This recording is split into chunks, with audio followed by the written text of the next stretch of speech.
ഈ ജിമ്മിലൊന്നും അല്ല കാര്യം, മസിലൊന്നും അല്ല കാര്യം, പ്രവൃത്തിയിലാണ്.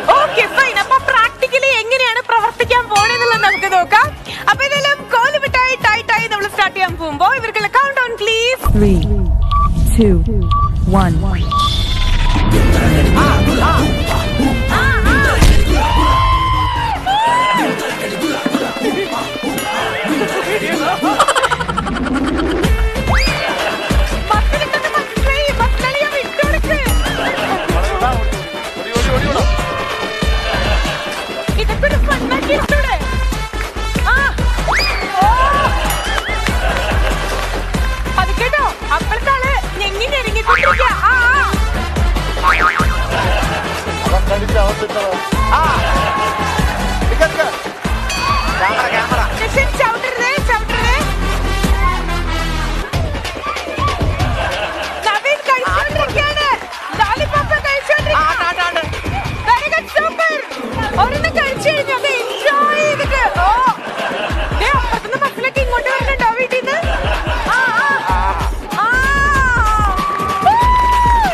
എടാ അപ്പുറത്തെ മുട്ടായല്ലേ ഇപ്പുറത്തെ മുട്ടായി കടിക്കേ.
ചത്തോന്നറിയാമെന്നാണല്ലടാ, ചത്തില്ല. അല്ല പുള്ളിയെ ഇവിടത്തെ മുട്ടായി കിട്ടാത്തോണ്ട് ഈ ഓട്ടേക്കടെ അപ്പുറത്തെ ആടി ആ മുട്ടായി അടിക്കാൻ ശ്രമിക്കായിരുന്നു. ഈ ഗെയിമിന് ഇറങ്ങണതിന് മുമ്പ് എന്തോ ഞാൻ പറഞ്ഞല്ലോ, ജിമ്മിലൊന്നും ഒരു കാര്യമില്ലെന്നാ. അതെന്ത് എന്ത് പറ്റി ആക്ച്വലി നിനക്ക്?